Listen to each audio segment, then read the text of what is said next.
Good morning, everyone, and thank you for joining us for today's Amplify Customer Insights with Predictive Analytics. I'm Jen Paulson with RapidMiner, and I'll be your moderator for today's session. We're joined today by Surya Pichula, lead Big Data Analytics at Cappius Technologies USA. Cappius is one of RapidMiner's partners and a digital business transformation company focusing on renovating enterprise business by leveraging big data analytics, Internet of Things, mobile first, and cloud technologies. With 26 years of experience, Surya heads the technology initiatives at Cappius in the areas of big data, business intelligence, data warehousing, advanced analytics, and high-performance clustering computing.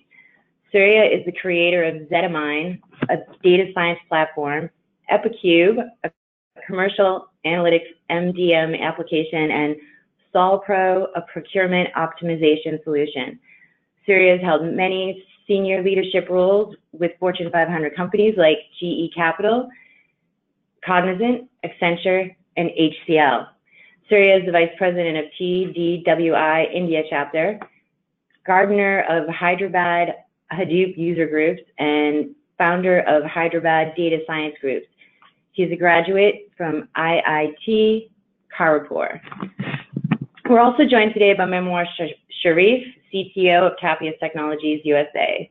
As CTO at Cappius, Manwar is responsible for defining emerging technology-based services, products, and solutions.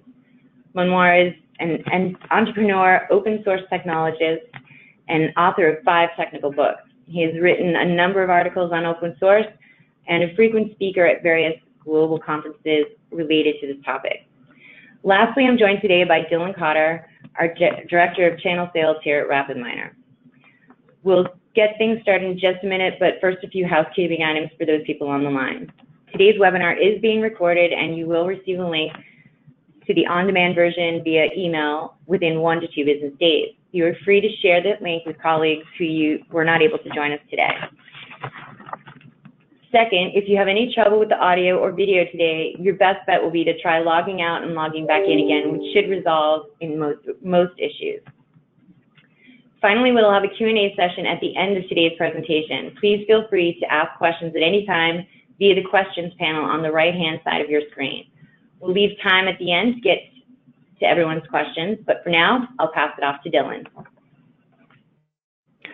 Great, thanks, Jen, and good morning, good afternoon to the audience on the phone. We've got a global audience, so thanks for taking time out of your busy schedules. So with that, let's jump right into the agenda. I think we have a good webcast today, hopefully gives you some insight into understanding your customers. So I'll start off with just a quick intro to RapidMiner, and then pass it off to Surya and Manwar. We'll cover customer insights at a very high level, so things to consider and use cases around lifecycle analysis, understanding customer lifetime value, and then we'll actually jump into very specifically around customer satisfaction, things to consider. I think you'll find also interesting and important is once you understand these things, how do you operationalize these? How do you put them into production in your business? And some really good examples today on the webcast that the Cappius team has put together. After that, we'll then wrap up with key takeaways and then open it up to Q&A if you guys have questions about things that you've seen on the webcast today. So at a high level, RapidMiner, we believe that, in making real data science fast and simple. So we're a technology company, and, really our focus is on enabling you, data scientists, your analytic teams to be more productive. So that's really our goal and focus.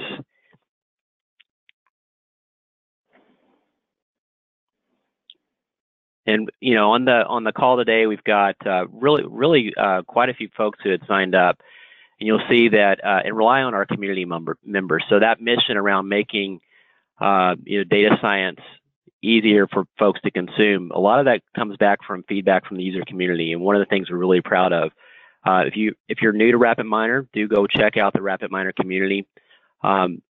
Also, partners like Cappius, a real strong partner channel. Cappius being very, very strong with RapidMiner, both on the data science side as well as integration, but good partner network that helps really enable customers to get value out of data science. If you want to learn more as well, you can good recognition from industry analysts like Gartner and Forrester, RapidMiner being in the leaders quadrant by those organizations. It's a good place to go find more information out. Also, just in general, data science, Katie Nuggets is a good source for recognition. RapidMiner has recognition as well from their user community. So what you'll find in the webcast, then you'll see it firsthand, but there's really, it's one data science platform. You'll see that from, the steps of preparing your data, and this could be joining and blending and cleansing it, getting it ready to do the analysis. Very broad set of functionality to support that. And the next step of creating your models, training your models, validating your models, sort of automating that process, all sort of built into in the application. And then last but not least is operationalizing it. Once you create something, how do you integrate that with other applications in your organization? How do you put that into production and operationalize that? And I think you'll see a really good example. I was impressed with what the Kathy's team had put together. So with that, I'm going to turn it over to Surya and Manwar, who will take you through customer insights. Thank you very much, Dylan, and welcome you all. Today we are going to talk about a very interesting, very widely covered subject. But we at Capius, we do have something unique perspective to the way we understand customers. So there are two things actually which are important to any business, as we can, a lot of people who are working in the industry would know, is what are the products that a company sells to the market, what are the products and services they bring to the table, and the second one is who are their customers. So these are the two important questions that any business will have to answer, and our focus for this webinar is understanding the customers and amplifying the understanding of the customers and how to increase the insights. One of the fundamental ways an enterprise works is by grouping a customer base. For example, a lot of customers are coming and buying your services. So two things that are operationally very important. How do I increase their wallet share, and how do I decrease their customer acquisition? So by understanding customers and gaining insights into preferences, their taste, by understanding their behavior is of absolute importance to any business. There are many ways of segmenting customer base, and each catering to a specific objective. For example, understanding geographic and demographic segmentation will help in marketing certain products in a specific location. And then psychographic segmentation will help marketers position their product or a brand appropriately to the market that it is being consumed. And the second one is the preferences and trends, which are also very important inputs for developing a product or a service or changing the product features. In this age of social media, there are windows to interpret market signals that are reasonably good predictors for understanding these signals. So all the three, geographic or psychographic or preferences, they all come external to the operational systems within an organization. Whereas our main focus today is understanding the buying behavior of customers as and when they buy or interact with our customers, and all this information is predominantly captured in the operational systems like sales, product information, as well as customer satisfaction.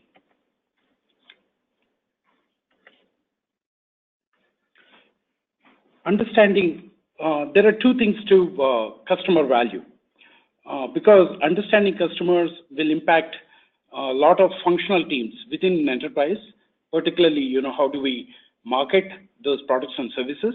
How do we sell the product, the products and services? And how do what features of product do we develop or change or sell to a customer taste?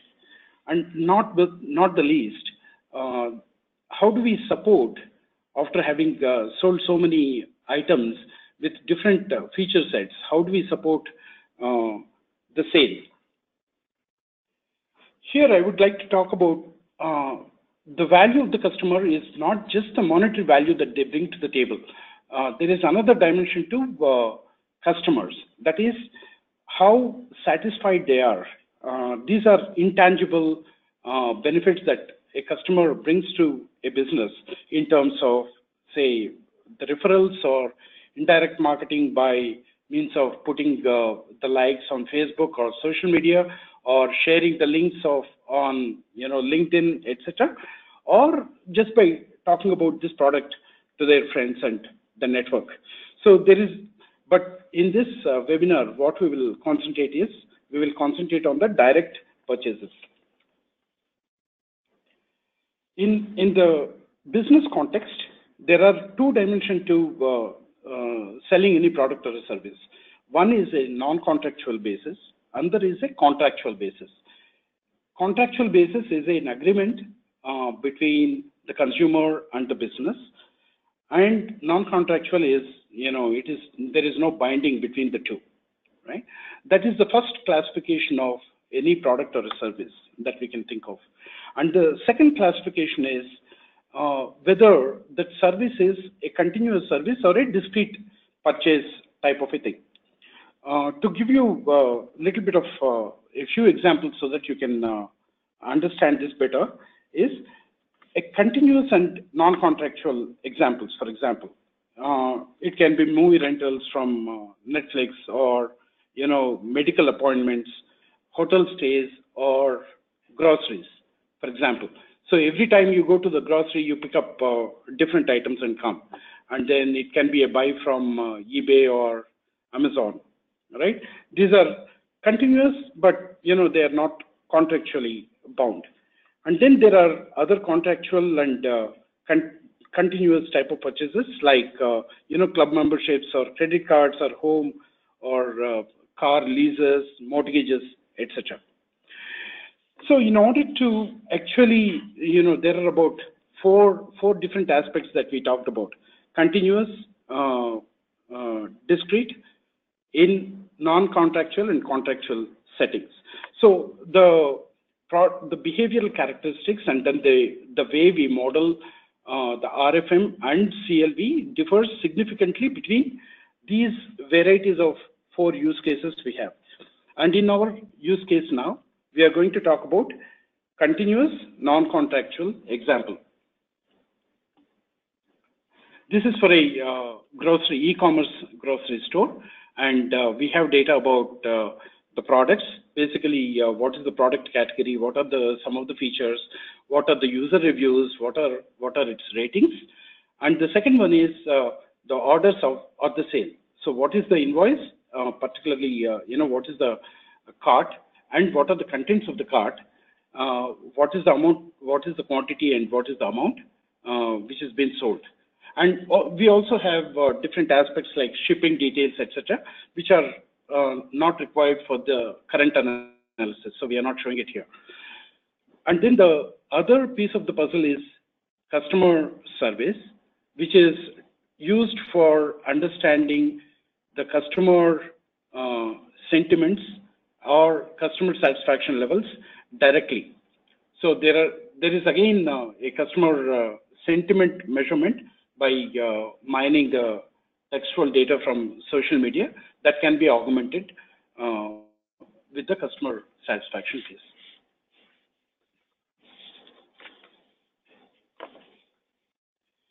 So in a non-contractual continuous type of a situation, the most used model for deriving insights of a customer is through a model called RFM.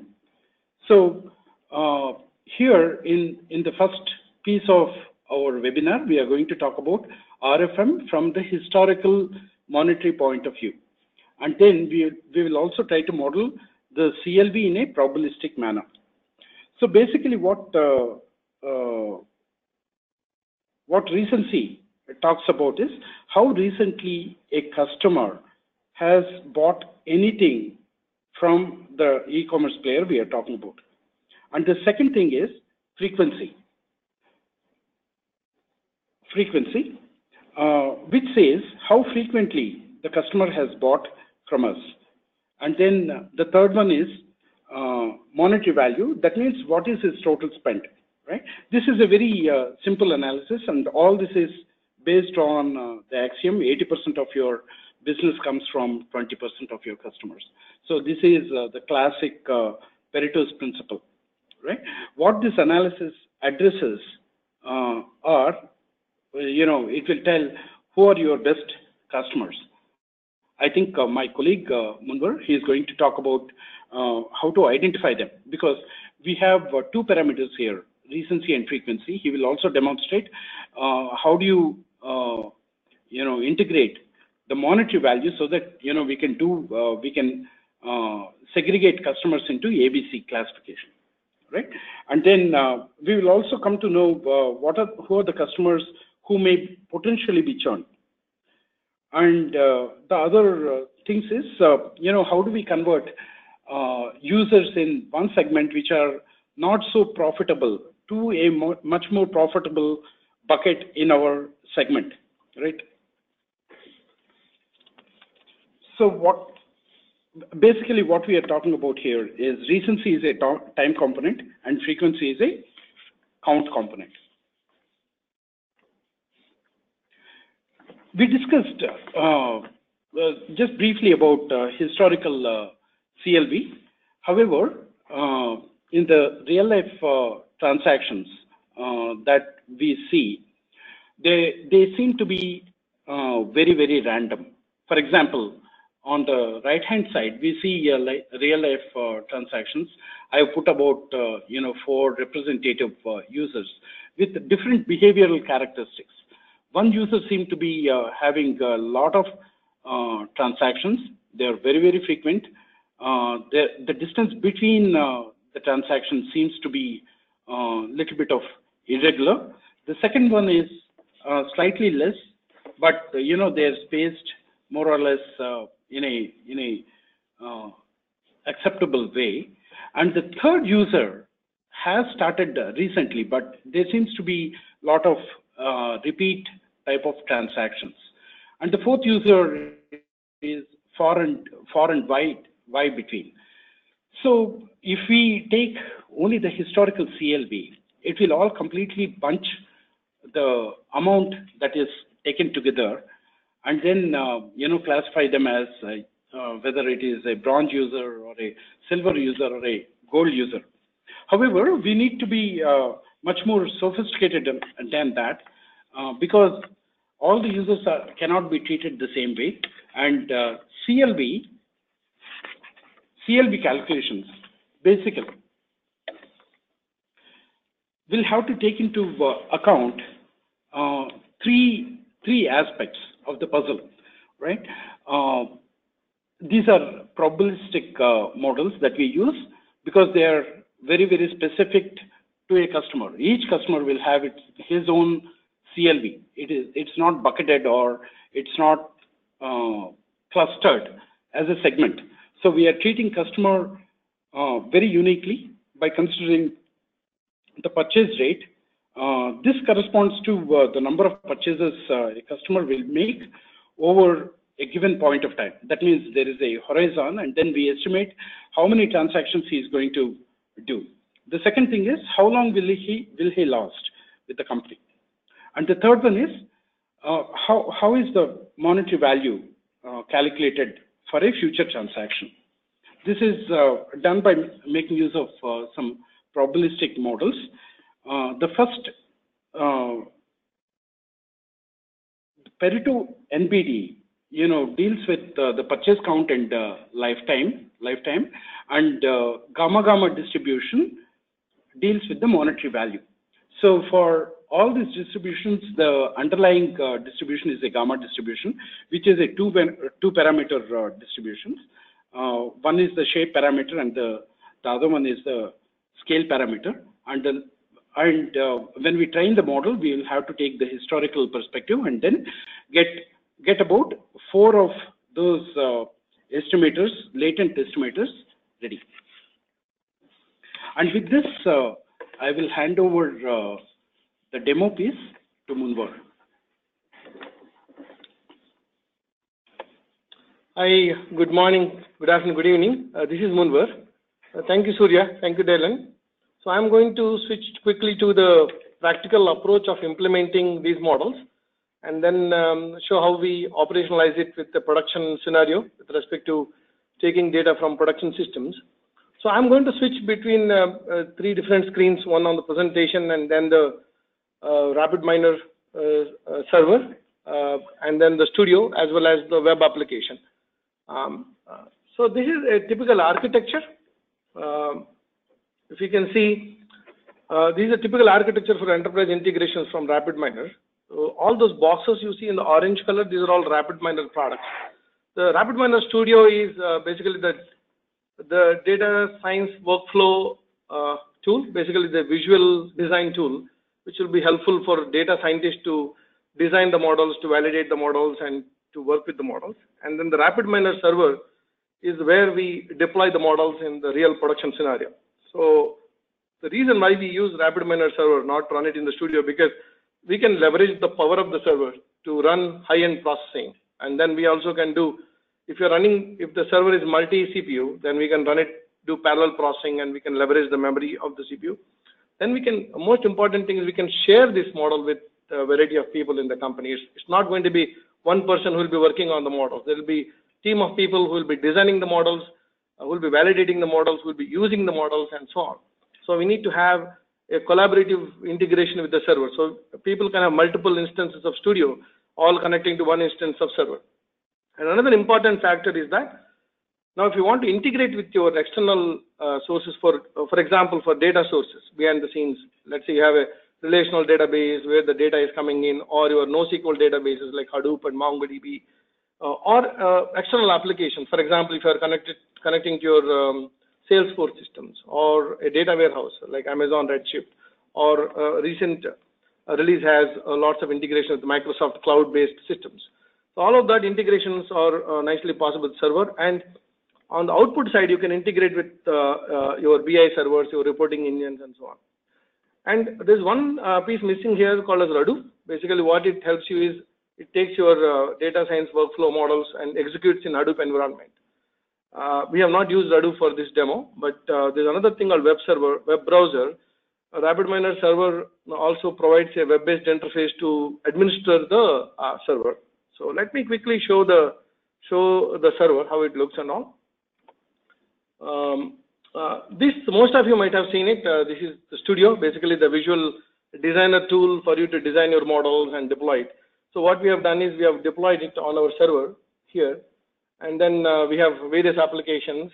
Since our tool is a multi-tenant system, so we have a location for each and every customer. So I will show you in few minutes about how we designed it and how it can be scaled and how it can be white labeled to be deployed to multiple customer environments. So this is a typical studio environment connected to your server, and this is your RapidMiner server. So if you can see, the system. So it is deployed. Basically, we deployed on a server which has 4 CPU and 32 GB, and it's not going to use all the memory at one shot. If there are high-end computing, it will leverage and use the system resources very efficiently, and so on. And here are if you can browse here, if you look at all this, all the entire folder structure is basically, it is replicated from whatever is there on the server, because everything is stored in server here. So you can see, let me switch back to the server. You can browse the repository, and then you can see all the repository data folders, and also the processes here, various processes in the server. And you can also see the services, which are, a process, we can define multiple services on the same process based on the parameters you pass. So these are all the web services, RESTful web services. So you can call from any application. It could be your Java-based application, .NET, PHP, or your external applications, or even your BI tools like Tableau, ClickView, and so on. So that's the level of flexibility the tool provides. Now what we can do is, let me show you this particular process called RFM. So I'm going to demonstrate quickly two things. One is the way we defined RFM and integrated with our external application. And then in this case, if you look at this, I can run the process locally, or I can run the process on server, or I can schedule the process on the server. So typically what happens is that it is not going to be one-time activity, because you are getting your production data, the sales data on daily basis or weekly basis. So you can schedule the process to run at regular intervals based on how often you are getting your input data into RapidMiner, right? So in this case, you can define, you can do a cron scheduler, and you can say, okay, you can deploy it in, let's say, every Monday and Friday of the week, or daily basis, or even hourly basis. You can deploy if your data is that current coming in and you want the analytics and insights to be visible at that interval. So you get these kinds of advantages with the server. Then what we have is, for this demo, again, there are various options to connect to your data sources. On actual production scenario, you connect your databases. For one of our large customers, we connected with their Salesforce system and pull the data as and when the leads moving, or the opportunities coming in, or the sales is happening. So we get triggers and get the data pulled into RapidMiner, into the modeling, and push the results back. For this specific scenario, we are using the flat files. So we take the data in Excel sheets and we push Excel from our external application into RapidMiner via the web services API. And again, as I discussed earlier, there could be many ways you can integrate with your output. That means with your external applications. It could be your BI tools, it could be your CRM systems and all. In this application, we have used a web services application because our application is a web-based application. Then the way a typical productionalizing a process is, basically you implement a model and you validate the model, you run it, and you store the model in RapidMiner one time, and then you keep on refining the model based on your data coming in and all. Once the model is defined and finalized, we apply the model onto the incoming data in productionalizing it. So we use Studio to take the training data, train the model, look at the accuracy. We see, oh, my model is 90% accurate, 95% accurate. Once you are happy, satisfied, then you deploy the model in production. So in production, you don't have to recreate the model. You have something called apply model. So you apply the model. So here is what a quick integration of a tool. What we have done is, a tool is called Captix, which is our basically the customer analytics platform. It is built based on AngularJS based front end. So it's a JavaScript based UI and processes JSON, the data in the JSON format. So we have a connector to push the input files into RapidMiner. Again, we have discussed there are so many ways you can connect your data sources. But in this particular example, we are pushing the files and then we run the models. Actually, we execute the models and then we read the results and display the way we want it based on our customer requirements. So this is the architecture for the demo. Now, if you look at here, so we have these data sources. So let me show what we have in the transactions. We have about 500,000 records. And then RapidMiner gives a nice way of analyzing your data. I mean, you can slice and dice, look at what is the nature of each property of the data. For example, category is nothing but our products. So we have about 213 products belonging to about 73 departments, right? And then we have about 5,000 customers and so on. So this is your data. So when you go back to the design again in RFM, so here is the again, there is no machine learning in a special RFM model because we are doing a lot of statistical analysis. This is only a basic slice and dice of your existing customer data. So the recency, basically we identify how recently a customer has come, and then how frequently a customer has been, visiting, if it is a web store, online or a physical store, or how much of money they spent, and then what is the breadth, that means how many products they are buying, right? So based on this data, then we are creating bins. RF bins are recency and frequency bins. Basically,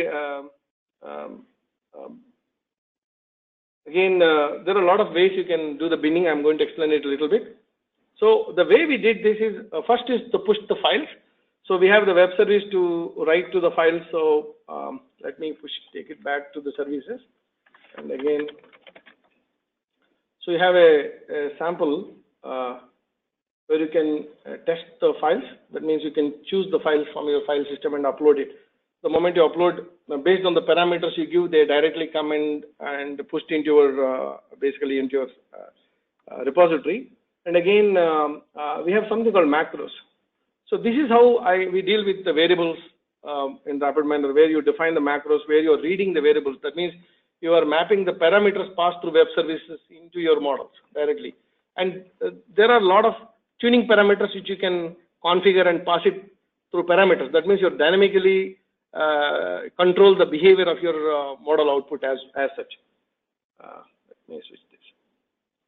And then I have something called a monetary bin, ABC analysis. So what I'm trying to do is, basically we calculate the revenue per customer. Let's say if a customer has come 15 times to your store and purchased items, so I want to understand how valuable a customer is, so we bin them from the financial perspective. And then there is a tool called discretize by user specifications. So there are so many models within RapidMiner. You can see you can discretize by binning. So we have used different binning models for each. For example, for recency, we have done the discretize by binning. For frequency, we have done discretize by size. In this case, I mean, we are discretize by user specification. That means I am defining what my bin is going to be. So in this case, I said I wanted to push into ABC bins, and then I have specified my customers into 3 bins. I mean, it is configurable. You can provide 5 bins or 10 bins, whatever way you like it. In our case, we felt, let's say again, we felt 70% of the revenue comes from my 20-30% of the customers. So they are considered as my gold customer. So based on my revenue, I said, bin it based on my 70% of the revenue. Whoever provides that revenue, they are my gold customers. The remaining, the 20% of the revenue coming from my silver customers. And then the 10% of the revenue is coming from my bronze customers. So I sliced it into my 70, 20, 10. So that is how I binned it. And again, this is highly flexible. And again, if you don't want to hard code this, you can parameterize it and pass it through the web services so that the model behaves differently based on the input parameters coming in, right? Now, what we have is we have a classic issue right now because we have 3 different parameters. One is recency, second one is frequency, third one is monetary. So it will be difficult for me to visualize the 3-dimensional. So we want to package into 2 dimensions. For example, what we did is the recency and frequency bin, I put it in the life stage bin. So I'm going to show it in a minute. Now, here if you see, now I run the models and I can read the results. So I can run the models here. And then once I run the model, I see the output called RFM. So this is the output of my RFM model. What it did is, out of that 500,000 records, it has consolidated into 5,213 records, because these are the 5,213 customers we have who have done those 500,000 transactions over a period of time, over a period of a year in this case. Now I want to examine how my output looks like, right? If you look at the statistics here, so there are ABC bins. So you can see how those bins are arranged, right? So you can look at the chart. So this is again a built-in feature in RapidMiner where you can quickly validate some of the output and see it. I mean, even before you look at this with your front-end application or a BI tool. So here, out of my 5,200, approximately about 900 of them are my gold customers. That means people who have spent more with us, and then about 1,300 of them are my silver, and rest of them are bronze, right? This is my ABC bin. Similarly, I can do the recency bins. So if you see, majority of the people, they have come very recently. I mean, it's good and bad. That means I'm attracting more, and also it has to coordinate with frequency. That means they have to come second, third, fourth time as well. So I look at the frequency bins, and then similarly, I combine both the recency bin and frequency bin into something called life stage bins. So we look at the life stage bins.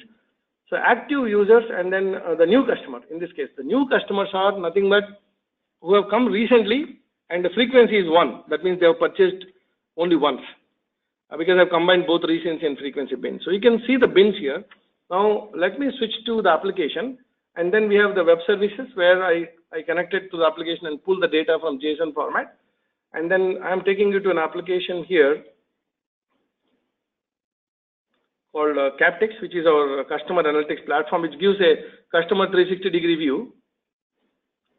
So I'm taking to called RFM, because this is where the RFM analysis, where we pull the data from the analysis. So if you can see the different bins, what is important is for you to look at ABC analysis. So you want to understand how many of your customers are the gold customers. So it's a 26% of your customers are gold customers who are bringing about 70% of your revenue. And similarly, you want to see how many of your products are gold products. That means which are hot selling products. And then you can focus on leveraging that and see how many of your products are bronze. That means not selling so well. And the category. So this is a very, very simple ABC analysis, just to give a snapshot of what your products and customers are doing. And then very interesting thing is customer segmentation. So this provides very, very interesting information to your marketing teams. So in this case, if you look at it, right, there are about, we have so many gold customers. Now I bind the recency and frequency into this life stage 4. What it means is these are the new customers and gold customers. So by looking at this kind of data, we want to devise, let's say, 3 marketing strategies for me, for example. For example, I take these 62 people, I can click on it and find out who these 62 people are. Because these 62 people are new people, they have come only once, very recently. Now, I want to take these new people and then I want to convert them to repeat customers coming to me. That means I need to take these 62 and push them into this particular box. Because they're gold customers, I value them because they have, even the first purchase they have done well and I want to retain them. Now we can go back to them with a marketing strategy, with certain coupons or certain way of attracting them back for the second purchase. Now that is one strategy. The second strategy for me is basically I take these silver customers and bronze customers. And these are all active customers. That means they are coming very frequently and they have come recently also. That means they are very regular buyers for me, but their wallet share is low. They're buying low. So what is important in marketing and sales time is something called SOW. That is called a share of wallet. So it is a known fact that quite often what happens is increasing the wallet share is cheaper than increasing the market share. That means you're increasing market share, you need to put a lot of investment to increase the market share rather than attracting your existing customers to buy them more. So you devise, some recommendation strategy, upsell, cross-sell strategy to move these people, your silver customers and all, into your active. The third strategy is the gold customers who are lapsed. That means who have not purchased in the last, let's say, 6 months, but they are gold customers, and then you can define a strategy to push them into this. So by looking at this RFM, I mean, you can derive a lot of such strategies, and you can combine recency versus frequency, and then click and pull these customers out. If you want to do a targeted marketing, you can target these customers with slice and dice. The next one is your CLV. So especially if you're doing the CLV, let me see this. So you can derive the CLV. Again, as Surya mentioned, we have a different way of Pareto NBD model, which is embedded into CLV, which runs it and provides the CLV. And then we get, for each and every customer, we get what is their CLV looks like, right? And then we have a web service to get the CLV out. And then I want to get a CLV by customer. Let's say you can define it. Then you can test it by customer. So here, if you look at it, you can see, I mean, any customers you can test it and get the CLV. So within the frame of the server, you can test your web service like this, and you can see the results. And then you can also embed in your HTML, embed it in your iframe. Let's say if you have developed a web application and you just want to embed the entire application into this, you can embed it, or you can call it as a service. So in this case, this is one example where we pulled the recommendations in the form of table, then you can embed it. I'm going to call the web service CLV by, let me go back to my application and then go to CLV. Let's say these are my top 20 customers and I want to see the CLV of this customer called 14646. So I go to my web service and say, call the CLV of 14646. This is my customer ID. And I get the data in the JSON format, because that is how I defined it.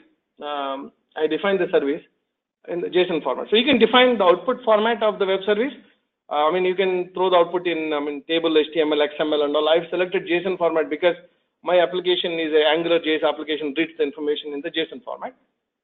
And then here I click this, I got this data. Now I want to show the CLV, so I can click on this.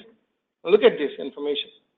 So this is your existing customer, the value which you have got it for the past year. Now there's something called your customer acquisition cost. I mean, this we got it from the data of how much was the marketing spend to acquire this customer, and then we were break even in the month of 4th month because of the profitability we received. Now we want to predict. In order for the marketing and sales team to invest more onto these customers, they need to predict what is going to be the future value which the customer brings to the table, so you can have the predicted CLV. So this is your predicted CLV. Now, what is important is if you look at the segmentation. So this is something you have seen it already of the segmentation based on the RFM analysis of the purchase data. Now, what is very interesting is how do you segment the customer based on your future predicted purchases. So this is the customer segmentation based on the CLV. Now these numbers will be much more valuable because this is what is the predicted revenue coming from these customers. So you can derive much more targeted marketing, not based on the past purchase, also based on the predicted purchase or the predicted behavior of these customers, right? Then we can also slice dice by value. So you can see it, 26% of your customers have bought about 80% of your revenue for the current year, and they're going to bring 75% of the revenue for the coming year, for example, right? So, and then similarly, you can do the CLV by life stage. Similarly, you can see what is the monetary value they can bring and so on. So, I mean, there are different ways of doing it, and this is how you can derive your marketing. So, what is interesting for you is if you look at this data and then you merge with data, and then we are also going to discuss about the way you measure the customer satisfaction and going back to them with the marketing analysis. So these are all going to amplify your insights much better so that you can target your real valued customers for your business, right? With that, I would quickly move here. Again, you have seen this. You can define the web service and you can call the web service. You can test it internally. Then you can, embed as an iframe or call as a service. Now I moved to Surya. I request Surya to cover the customer satisfaction, the way we measure the customer satisfaction. Yeah. Okay. We have seen the behavior of the customer, but we haven't gotten the feedback from the customer yet. So one of the ways is to basically go to the social media and get how they're, what they are feeling about our products and services.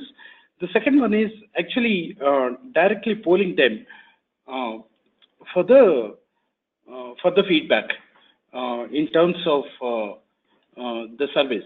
So customer satisfaction is very important in terms of understanding their customer expectations and to engage them and then improve their loyalty as well as increase their service levels. We will see how we can improve the service levels. So the use case here is we have survey data for about 1,415 customers. It is very, very difficult to get customers to fill in the customer data. It's only about 10% of the customers do fill in the survey data, and this survey data that we have got is around 15 questions which have binary answers, yes or no answers. So the questions are given on the left-hand side, like brand availability, ease of navigation, price effectiveness, etc., etc. They are basically based out of 3 parameters. One is how is my pre-sales and marketing service? What is the user UX type of interface? What is the input on that? The second one is how are the products doing? How is the product features doing? Their ratings and recommendations by other users. The third one is after sales service, right? So we have all this data, and then we tried clustering them. Since it's a binary type of data, we couldn't directly use k-means clustering. We have used a R package called FlexCust, where we have used Jacquard distance as the distance measure with the mean, and then we have got the optimal phase of 8 clusters, and those we named the clusters as whether they're demanding users. For example, if you see cluster 5, those users seem to be demanding more than what my normal customers would use. The dotted line is the mean of the that specific target, right? And the second one is we were just given the data sheet with all the with some CSAT scores after all the results, and then CSAT score, but we never knew what the formula underlying those CSAT scores are. So we have to do the data entry for all these factors, and the way we adopted to predict the CSAT is by using neural networks. You want to show the? Yeah, we'll show the model. So I'll show it actually in practical application.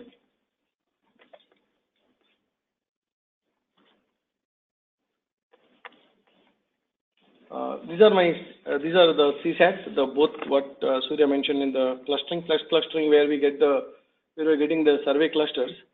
In this case, all of them are mapped into 8 different clusters based on the parameters and all. And similarly, we have each of the customer based on the answers they provided, they are tagged to a specific cluster.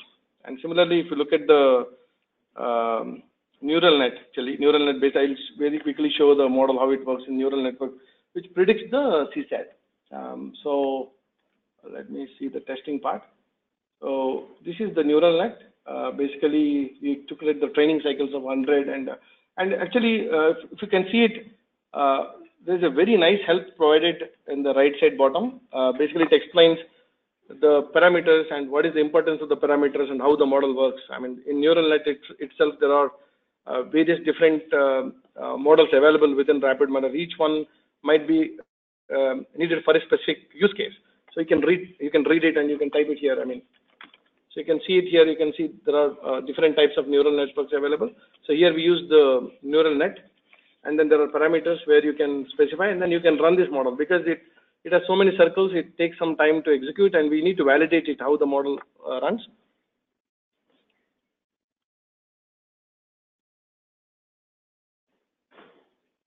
So basically, this is a predicted CSAT, and we can also validate it. Basically, RMSE model, root mean square error. In this case, we have selected the 100 cycles. If we increase the cycles and tune the parameters, we were able to get, less than 0.2 as the RMSE. Now, if you want, I show this in the way we leveraged our product to extract the values. Is if I go to here, the customer insights, you have something called retention. So where we get the customer satisfaction. So here are the various parameters. So basically, we have got about 19 different questions asked in our survey, and then we have got them into 8 different segments, 8 different clusters. So we look at a cluster called value based, and then see what are the parameters which are influencing that specific cluster. Right? I click on this cluster called value based. So we look at this. There are 4 parameters. For example, the repair return policy, and then the overall quality as well as the product information. So these are the 4 kind of questions which are basically influencing my specific survey. And then we can draw it, in a polar chart. For example, we draw the polar chart with the value based. So the dark one you see here is a average. That means it is a population's measure, and this one is for the specific clusters. How important is this? Is that this specific information gives you insights about what customers are looking for. So in this case, I can say, these are the customers who will say, if I give them an option saying that, okay, use this product for 30 days, and then if you don't like it, you can return, there's a return policy, you can return it and all. So there is a higher propensity of this particular segment of customers to buy the product. Similarly, if you look at demanding customers, for example, they are demanding lots of stuff. So in this case, you can look at price effectiveness. That means there are some customers who are very, very price averse, and then if we go back to them with a buy one, get one kind of policy, it is higher probability of they buying the product. So you understand this specific information from them, and then then you slice and dice the information, right? So let me go back to the presentation again.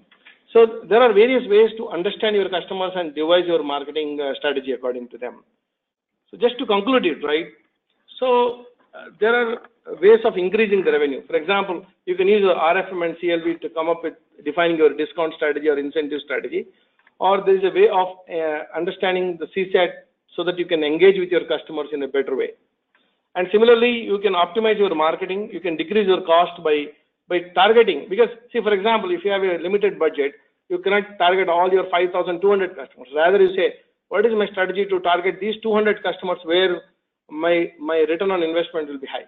Because that's where I can more efficiently use my marketing budget to target the customers who are more valuable to us. Now, the cost of acquisition and retaining your customers. So by CSAT, you understand what customers are looking at. By your RFM, you will know what your existing customers are doing, what is their RFM. And by CLV, you will know what is going to be your future behavior. So by combining all these three things, by RFM, you know what it is today. By CLV, you know what is going to be in future. By CSAT, you will know what your customer's tendency to buy certain things.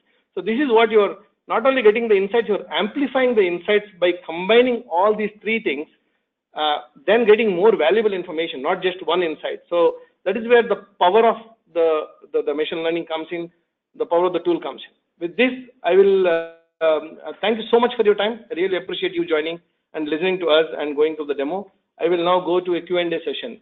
Over to you, Jen. Thanks, Surya, Manwar, and Dylan. I really appreciate that great presentation there. So we have a few minutes left here to take some questions. If you would like to pose a question, you can enter it into the questions panel on the right-hand side of your screen. I do have a few questions here coming in at this point. So, you, Surya, do you need RapidMiner server licenses for each of the users? So, I mean, we need one license. I mean, we need licenses for the designer. If you have more data scientists in the company who buy the studio license, but you will buy only one license for your server. And again, it depends upon your deployment. Typically, you will have one server having multiple studios connecting to the server. Okay, great. Let's see. How do you evaluate performance of your neural network based on CSAT calculation? Actually, in the presentation, Manwar has briefly shown how it is measured in the validation section. Since it's a prediction of CSAT, we use RMSE as the measure. If you increase the number of iterations, the RMSE comes down and stabilizes at one point. Okay. Question here coming in. How long did your team build RFM, CLV, and CSAT?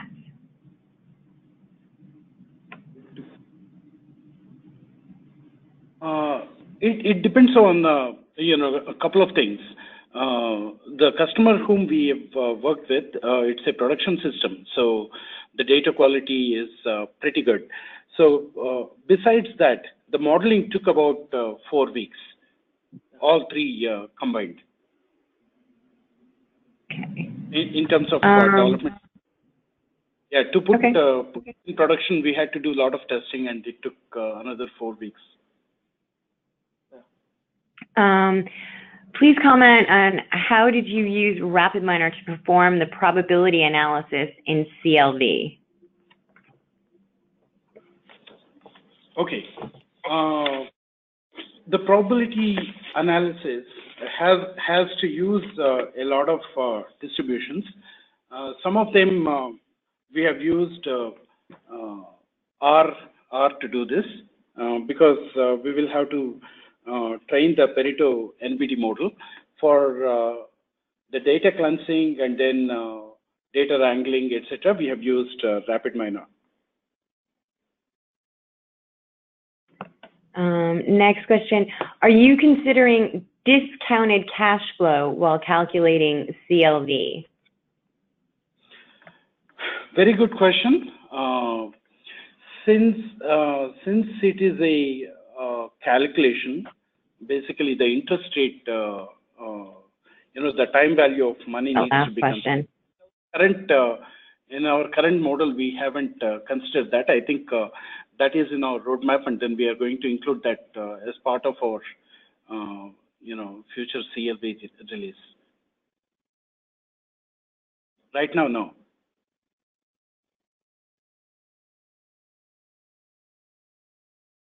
Okay, one more question. How do you know what type of learning models to implement? There is no right answer for this because we will have to use different models. For example, even in CLB situation, right? We will have to try out different models. For example, whether the survival model is right or Bayesian statistics need to be used. So there is no right answer for this. We will have to basically come up with a baseline model and then check back with the business and then see if it sounds plausible and validate and keep improving the models.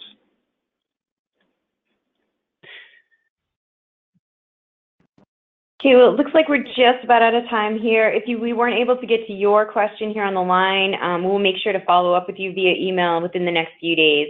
We'd like to thank everyone again for joining us today, and hope you all have a great day. Thank you. Thanks, everybody. Thanks.